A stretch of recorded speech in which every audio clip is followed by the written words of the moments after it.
The sky is the limit for Oneil Cruz after a successful 2022 debut season with the Pittsburgh Pirates. And although he does have his downfalls, his positives are going to lead to a hopeful breakout season in 2023. That's what we're talking about here today on the Locked On Pirates podcast. Locked On podcast team, your Pittsburgh Pirates every day. And let's talk about the most polarizing player on the Pittsburgh Pirates. You are Locked On Pirates, your daily Pittsburgh Pirates podcast. Part of the Locked On Podcast Network, your team every day.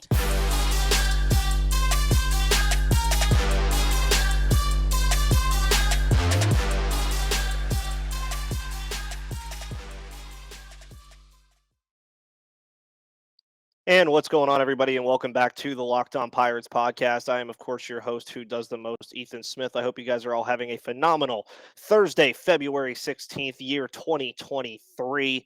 And as you can see, the background is a little different, so I do apologize in advance if this podcast is a little bit spotty. I am on a hotspot recording this podcast today, as well as in a hotel room. The hotel Wi-Fi was not that great, so hopefully it does come out pretty well for you guys, but I'm at the bane of technology on this one.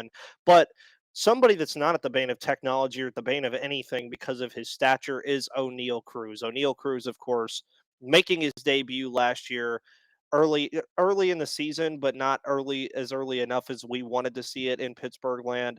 And when you look at the 2023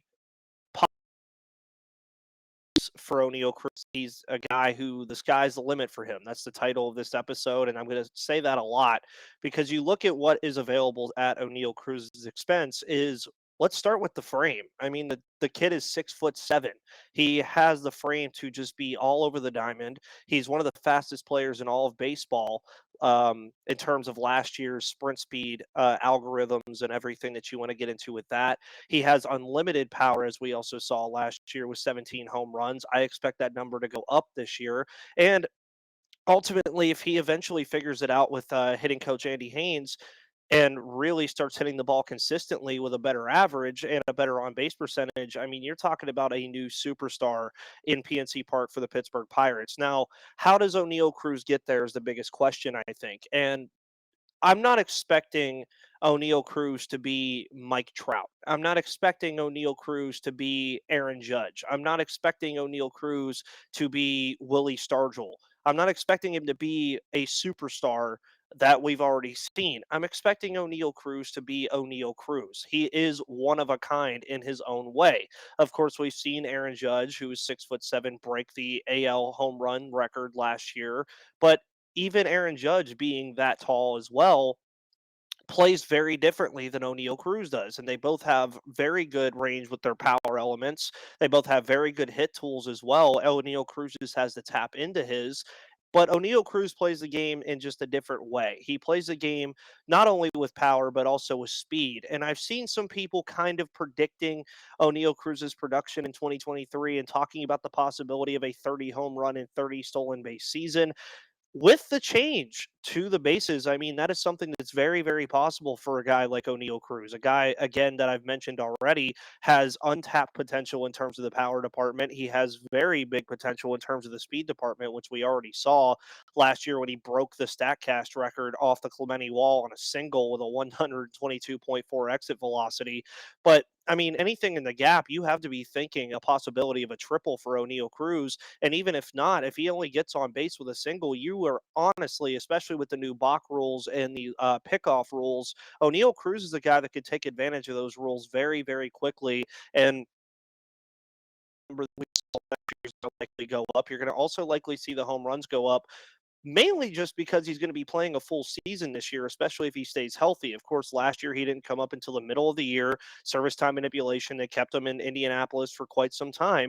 But this year, we already know he's going to be the starting shortstop, and I don't see anybody really overtaking that role for a guy like Oneil Cruz just because of the fact that he's just that good already. And we saw it last year in his debut. We saw a little bit of it in 2021 in that last series we got to see against the Cincinnati Reds that year. So the potential is there, but how does he tap into it? Well, we're going to start, of course, with probably the funnest or one of the funnest StatCast charts to ever look at for Oneil Cruz. As we used this yesterday with Key Brian Hayes, I think you guys really responded well to that episode on Key Brian Hayes and his offense catching up to his defense. Well, Oneil Cruz is definitely on like the polar opposite side of that spectrum. Is his defense ever going to catch up to his offense? As you see here with his 2022 MLB percentile rankings via Baseball Savant, 91 percentile in average exit velocity, 100 percentile in max exit velocity, obviously, because he now holds the StatCast record for the hardest hit ball of all time since the StatCast era. Of course, his hard hit percentage is up there as well. No shocker there in terms of his rate of hitting the ball very hard when he does get to it, and a 96% barrel rate, which is something we talked about a lot with Key Brian Hayes yesterday, and it was something that he struggled with mightily on his career, and Oneil Cruz already has done very good at it. And then, of course, you could see his arm strength at 97 and his sprint speed at 98. The hitting is there. You already know the hit tool is there. The hitting is always going to be there for Oneil Cruz, and we'll talk about it a little bit more as this podcast progresses. But I do want to look at the fact that he does have the fourth percentile in the whiff rate. We'll talk about that, and is where we need to sit here for just a moment and talk, because Oneil Cruz does struggle as a defensive player at shortstop. And you could see as the season progressed, and I think I talked about this at one point, that Oneil Cruz was a guy that could throw the ball very hard over at first base, but he was starting to get a little interesting in terms of the errors and the bad balls over to the first baseman that were there. Now, of course, I've already talked about G-Man Choi being over there at the position at first base. I also believe his arbitration hearing is today, so I'm sure we'll get a total on how much he is owed for the 2023 season. But G-Man Choi is a guy that's going to definitely help him over there, because G-Man Choi, compared to all of the players that they had last year, is a very, very different player in terms of the first base position defensively. So I do think G-Man Choi will be able to help him a lot. But you saw as the season progressed, he started bringing back the arm strength a little bit and going more for, oh, I don't have to throw the ball over there as quick as possible unless it's absolutely necessary, which of course when you're playing the shortstop position there are times where it is absolutely necessary. But on some routine ground balls and stuff like that, you were seeing Oneil Cruz kind of rush things, and then he stopped it after a while, which is something that you really wanted to see. And I actually wanted to show you guys this wonderful chart. These are the plays that Oneil Cruz was responsible for last year. Of course, you could see hang time, distance from ball landing, and the reddish dots are the outs. The clear dots are, I believe, the hits that were allowed. And then you see that green line in the middle of the scale here. That is actually, I'll pull this off real quick so you guys can see all of that down there. The league wide catch difficulty. Of course, you see as the stars go up, the difficulty scale goes up. And he was getting outs above some difficult stuff. I mean, but he was struggling a little bit more on the league wide catch difficulty scale on things more difficult, mainly because he was rushing things and the fact that he's 6'7". It's one of the biggest questions that we have about Oneil Cruz is, does he stick at the shortstop position for the remainder of his career? Well, if you watched my episode 2 days ago on Rodolfo Castro and me talking about Liover Peguero, Nick Gonzalez, Jared Triolo, and G1 Bay potentially knocking on the door for the middle infield, that does open up some flexibility for Oneil Cruz to either just be exclusively a DH or be in the field somewhere. My personal thing with Oneil Cruz is I would like him to be in the field at least somewhere, just because of the range that he offers wherever he's going to play. Shortstop is perfectly fine if he eventually figures it out, but it is something that we're going to have to take a look at in 2023, is something that the Pirates are going to have to eventually figure out where they're going to put him in the field. Outfield is the one, of course, that is the most popular, I would say, among takes that I've seen on Oneil Cruz defensively and where he could play. Um, I would say either corner outfield spot would probably be fine for him, just because of the range that he has with being 6'7" and the wingspan that he offers. But you do, I at least think, want to figure out if Oneil Cruz is your shortstop of the future or not, because you've already placed him in that position for an entire year. And why not? Why stop after a year? You might as well throw him in there in 2023. See what he can do. But if it starts becoming a real problem, I think the Pirates will handle it accordingly. And they have the options with some of these prospects that are going to eventually be ready in 2023 to say, hey, we're going to play Oneil Cruz in left field today, or hey, we're going to play Oneil Cruz in right, or even with how fast he is, if he can play the position, put him out in center field. I would be perfectly okay with that as well. I know they have Brian Reynolds, but Reynolds could switch to a corner outfield spot, no problem, with his defensive acumen. And I think it's something that, albeit is a downfall of Oneil Cruz. It's one of the only downfalls of Oneil Cruz is his defensive ability at the shortstop position, which, going back to the StatCast thing here, I mean, his Ks obviously another big issue, his chase rate another big issue, his walks another big issue. But again, if that outs above average can go up just a little bit, I think his defensive ability will be fine. I do think the shift will probably help him out a little bit as well. And of course, G-Man Choi being the main defensive first baseman over there at that position.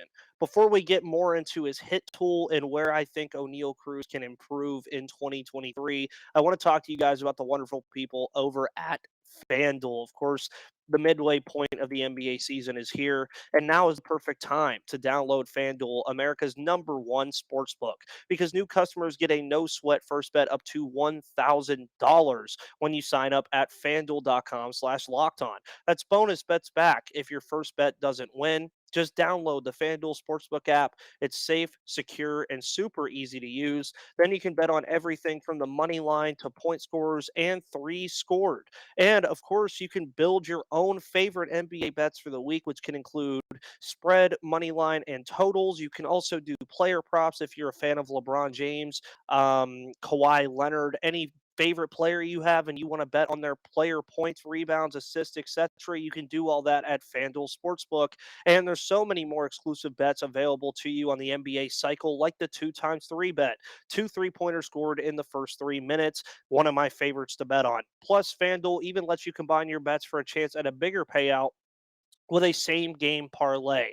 So don't miss the chance to get your no sweat first bet up to $1,000 in bonus bets when you go to fanduel.com/locked on. That's fanduel.com/locked on. That's LOCKEDON to learn more. Make every moment more with FanDuel, an official sports betting partner of the National Basketball Association and the Locked On Podcast Network.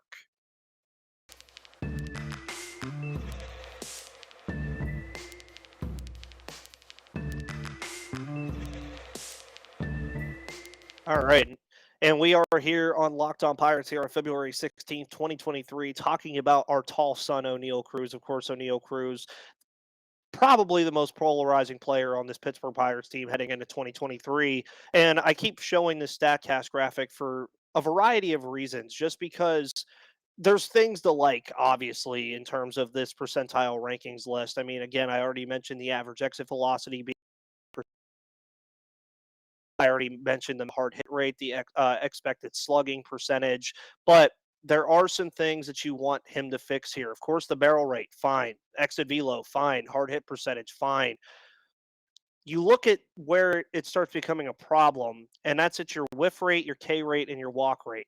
Walk rate is fine. He was walking at a kind of normal average pace in the percentile, 46%. I'll just consider that an average percentile. But then you look at the K rate and the whiff rate, and it's not even close to where you want it to be. I mean, he's in the 1 percentile of K rate and the 4 percentile in the whiff rate, which is something that is going to become a problem for Oneil Cruz. And we used this graphic yesterday, which you guys seem to really enjoy, on Brian Hayes, about the pitches that he was seeing last year. And obviously, Oneil Cruz was tearing up the fastball. He saw it 688 times, 285 batting average, a lower expected batting average in every single department except the off speed pitches. But I mean, you look at his whiff rate, only a 15% whiff rate on fastballs. You are not getting a fastball past Oneil Cruz. It's just not going to happen, and it's very hard to put him away with that pitch. But then you start getting towards the breaking stuff in the off speed, and he's in the 50s. Two times he swings at a pitch that's either a breaking pitch or he was not hitting it last year. And that's something that I think will improve over time for Oneil Cruz. We do have to remember that the 2022 season was his first time seeing MLB action last year. And that's something that I think a lot of people lost in translation because they knew he was MLB ready to start the year last year and didn't. But again, he struggled a little bit in that department against breaking speed or breaking pitches and off speed pitches. Specifically, if we're going to talk about it, breaking pitches, off speed, he had a higher expected batting average. He batted 222 against off speed pitches, which is not at all terrible. Obviously, you want to see the whiff rate and the put away rate go way down, but the breaking stuff was where he really struggled. I mean, he saw it 561 times with a 168 average and a 55.5 whiff rate. So pitchers were eventually coming aware of what to throw to Oneil Cruz pitch, but after would be very hard for Oneil Cruz to see a fastball. And I don't think that approach by pitchers is going to change that much heading into 2023. I think they know that last year he struggled with the breaking pitches and the off speed pitches. They're going to throw them at him again, and it's something that he's going to just have to fix over time. We saw this with Ke'Bryan Hayes in 2021 after his wrist injury. They were throwing high and in on him. He couldn't hit it for quite some time, and then he eventually did, and pitchers had to change their approach of how they threw to him. So that's really where that came in. And then, of course, we know the home run ball. This graphic here, I showed it with Ke'Bryan Hayes yesterday, but man, Oneil Cruz expected home runs by park. The only park he would not have hit more home runs in last year if he played in it was Detroit with 13. Every other ballpark he would have hit more home runs. So I'll just throw that out there as well in terms of his home run total. But now I mentioned the K rate and the whiff rate. Now this is a graphic that shows percentiles in terms of where his K rate and his whiff rate are and how often he either strikes out in the specific zone of the strike zone or just misses the pitch in the strike zone. I know it'll be a lot of confusing stuff, but as I mentioned, head to Baseball Savant with this kind of thing. They will show you everything to know about a specific player from the things I've showed you from a plethora of different things. So you look at the K rate, for example, and obviously you're going to see bigger numbers in terms of the K rate, more in that heart of the zone, as you could tell. But 57% of the time, I believe, in the outside part of the zone, he was pulling the ball a lot. He was doing okay. But you could see that as things creeped up in the zone on Oneil Cruz being 6'7", he was struggling a little bit in his K rate and his whiff rate. I mean, you look at his K rate, for example, in the bottom part of the zone, in the bottom corners, and he was perfectly fine in that area. But then you start moving up the K rate 20, 14, 18 in the top of the heart of the zone. That's not things that you want to see because those are pitches that Oneil Cruz should be killing in the top part of the zone. But I digress on that. Then you move over to the whiff rate, and again, same story. He pulls things that are away, down and away. He hammers things that are in his hands on the bottom part of the zone. But as you continue to move up the zone again, his whiff rate continues to go down in percentile. That's something Oneil Cruz is just going to have to fix. And his approach at the plate, being 6'7", it's just something I haven't really seen before. And again, I don't think it's something that Aaron Judge or like he can learn from Aaron Judge because they're just completely different players. I mean, they just really are. And he's going to have to fix it on his own time, and he's going to have to fix it while facing and have to accept as Pirates fans that he's going to have to take some time to figure it out. Now, when he does figure it out, it's going to get interesting to me because you look at, again, the just pure difference of breaking pitches versus fastballs. He saw the fastball 47% of the time last year. That's a normal number. Breaking pitches, though, he saw them nearly 39% of the time last year. That is a crazy number. And the numbers between him seeing fastballs versus seeing breaking pitches, you could tell the struggle is there. The strikeout number is way higher from 36 to 68. The home run number is way down from 10 to 2. The at bats are about the same. I mean, 158 to 119. So it's a pretty comparable stat.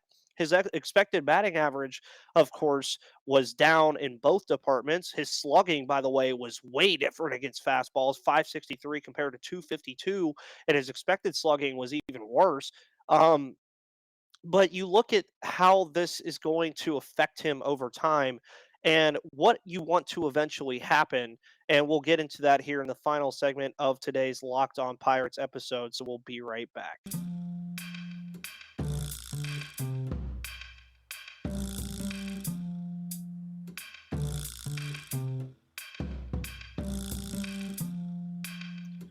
Alrighty, everyone. Hopefully, you have enjoyed today's episode about Oneil Cruz, his expectations, how he can improve at the plate in 2023, and why the sky's the limit for him, and why he could potentially be the next superstar of the Pittsburgh Pirates. Well, you've heard me talk about defense, that being a shortcoming that I think Pirates fans are just going to have to live with over time. I don't know if he's ever going to truly be an elite defender at the shortstop position. At least we haven't really seen him in the outfield at the major league level yet, so maybe if he makes that move, it's something that the Pirates could tap into a little bit. But I don't ever expect him to be an elite defender like a Key Brian Hayes or like a Trey Turner or anybody or Xander Bogarts or anything like that.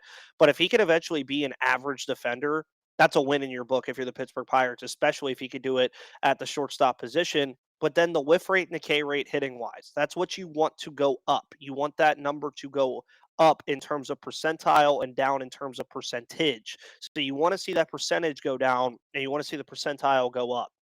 Now, obviously, it would be a lot to ask him to get into the 25th or 30th percentile in terms of whiff rate and 25th or 30th percentile in terms of K rate. So let's start small at the beginning of the season. Let's say he can get into the double digits in the percentile rankings here. He gets into the 10th percentile in Ks and the 10th percentile in whiffs. Then that just gradually grows into the 15th percentile. It's going to be a gradual growth for Oneil Cruz. And where do I think Oneil Cruz can figure this out the most? Well, seeing as he's one of the most important players on your team, you look at the batting order splits for him. He has batted second before, no hits. He has batted third before, not a lot of plate appearances. He's batted cleanup before, not a lot of plate appearances. The most of plate appearances for Oneil Cruz in terms of the batting order have come when he was the leadoff hitter. And boy, did he have some freaking success as a leadoff hitter with 145 plate appearances, 135 at bats, 7 home runs, 23 RBIs, 9 walks with a 281, 331, 541, 872 slash line. If I were making the lineup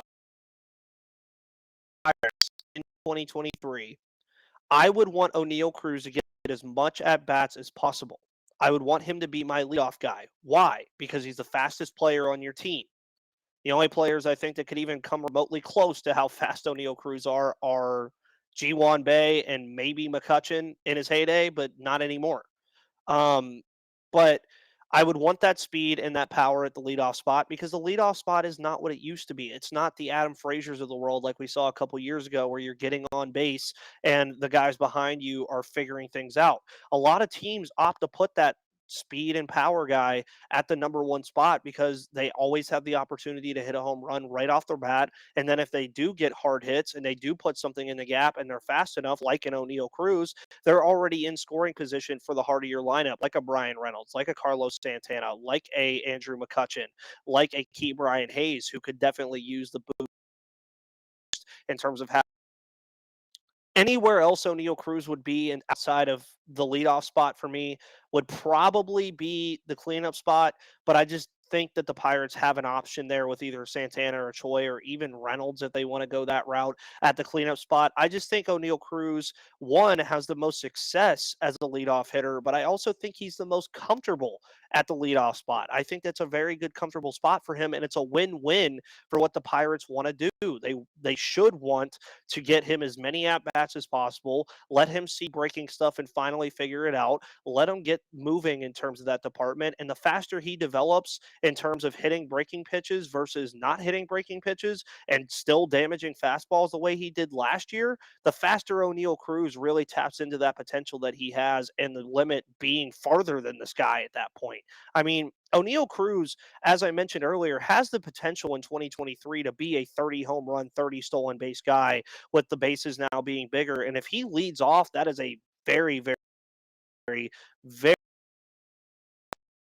that's something that he could really tap into. And I really only think maybe one or two other shortstops in the league could even come close to that. Now, obviously, if you move to the outfield, which we are doing tomorrow, talking about Jack Sawinski, Andrew McCutcheon, and all the options the Pirates are going to have at the corner outfield spots, there are some outfielders that could do the 30 home run, 30 stolen base thing, like Ronald Acuna if he stays healthy. You're looking at a guy like Mookie Betts who could potentially tap into that. But Oneil Cruz could definitely do it. he just has, again, to improve on hitting breaking stuff because they're going to continuously throw it at him. Now, base runner splits, if he is leading off, obviously he would be leading off with the bases empty, which is what he saw most of the time last year. He did struggle in that department with a 601 OPS and a 202 average, but obviously I think heading into 2023 with a full season under his belt and improvements made in his game over the offseason, that all those numbers will go up. But you still see 7 home runs being the most that he's seen outside of players in scoring position in terms of base runner splits. And that's something that you want out of the Pirates. You want that pop and that speed at the number one spot, and Oneil Cruz gives you both things. Now, obviously, you do have the downfall of him striking out and you starting with one out pretty much every inning that he leads off, but he's going to improve on these things because the one thing that I keep saying about Oneil Cruz, especially if he gets runners in scoring position, by the way, a 299 average with a 360 on base percentage, a 662 slugging, and an over 1,000 OPS. He is too good not to improve on these things. I know that's like an opinion. That's like a whole different ball game to say, oh, just because he's too good means he's never gonna not struggle with breaking pitches. Even some of the best hitters in all of baseball struggle with breaking pitches and off-speed pitching, and they kill fastballs. But with Oneil Cruz, one thing that I haven't mentioned yet is when I talked about his walk rate, his walk percentile rate. It being average plays into his game a lot because his take rate is also okay as well. If he can get himself into hitters' counts, think it to happen in terms of how he handles himself at the plate in a 1-2 count versus a 2-1 count. Well, 9 times out of 10, the pitcher's going to throw him a fastball. And we already know, as mentioned by what we've seen from the stuff I've showed you today, Oneil Cruz absolutely kills fastballs. So, things we need to look for in 2023 for Oneil Cruz, just to recap everything we talked about today. He's going to be phenomenal. He just has to tap into the potential that he has. He needs to fix the whiff rate, fix the K rate, keep the walk rate about the same, keep killing fastballs, get better against breaking pitches, keep doing okay against the off-speed pitches like we saw in the rankings that I have right here. He did okay against off-speed, but he needs to do better against breaking pitches. And see if you can become an average defender. If he can become I would consider 2023 a success for Oneil Cruz. Average somehow goes, his OPS or goes up or stays the same. He becomes a sub-average or average defender at the shortstop position, and his whiff rate and K rate go down. That's what I would consider a win for Oneil Cruz in 2023. We'll just have to wait and see how it plays out. But I'm going to keep a close eye on Oneil Cruz in spring training this upcoming year because I want to see if he's made any adjustments to his batting stance. I want to see if he's made any adjustments at the plate in terms of how he wants to attack pitchers. I want to see how he's done all of this. And we'll be definitely talking about Oneil Cruz a lot in the 2023 season here at Locked On Pirates. So, guys, thank you so much for tuning into the Locked On Pirates podcast today, where it is your team, your Pittsburgh Pirates every day.